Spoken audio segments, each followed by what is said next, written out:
Alors aujourd'hui on part sur les éléphants qui sont des mammifères, des éléphantidés. Leur trompe peut aller jusqu'à 1,50 m pour pouvoir respirer quand le corps est sous l'eau. Et leur trompe est composée de plus de 100 000 muscles. Et elle peut contenir jusqu'à 10 litres d'eau, ce qui fait quand même des bons réservoirs bien musclés. Ils ont des rituels pour leurs défunts. Ce sont des animaux qui sont pleins de compassion. On voit souvent des éléphants pleurer ou se consoler entre eux. Ils creusent pour trouver assez d'eau pour que d'autres animaux qu'eux puissent s'abreuver. Ils ont le meilleur odorat de tous les mammifères terrestres. Ils écoutent à travers les vibrations du sol. Et contrairement à ce qu'on peut croire, ils ne craignent pas les souris. Mais par contre, ils craignent les abeilles car elles les piquent au niveau des yeux. Les éléphants ont des dents qui se remplacent à l'infini pendant toute leur vie. Ils ne dorment que 2 à 3 heures par jour. Et les femelles peuvent rester éveillées 46 heures pour guetter. Les éléphants vivent sous un système matriarcal. Alors maintenant, les différences entre les éléphants d'Asie et les éléphants d'Afrique, parce que les deux n'ont pas évolué de la même manière. L'Africain par rapport à l'Asiatique va avoir des grandes oreilles qui peuvent aller jusqu'à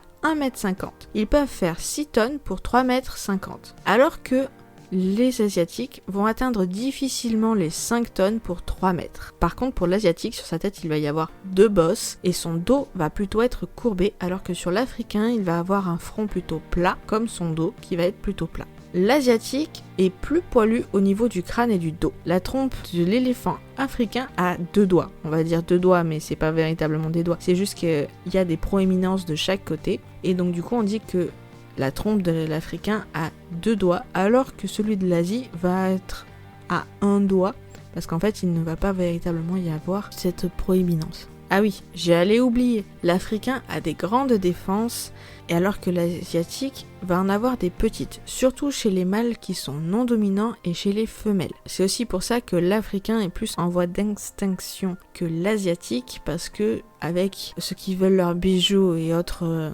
babioles en ivoire, vu que les défenses sont en ivoire, vont s'attaquer plus aux Africains qu'aux Asiatiques. C'est plus rentable. Bref, et une dernière chose, c'est qu'ils utilisent leurs oreilles pour communiquer et pour réguler leur température. C'est pour ça qu'elles bougent autant, des fois. Voilà, j'espère que ça vous a plu, je vous dis à très vite dans une prochaine vidéo, et comme d'habitude, n'hésitez pas à mettre en commentaire les animaux que vous avez envie que je fasse.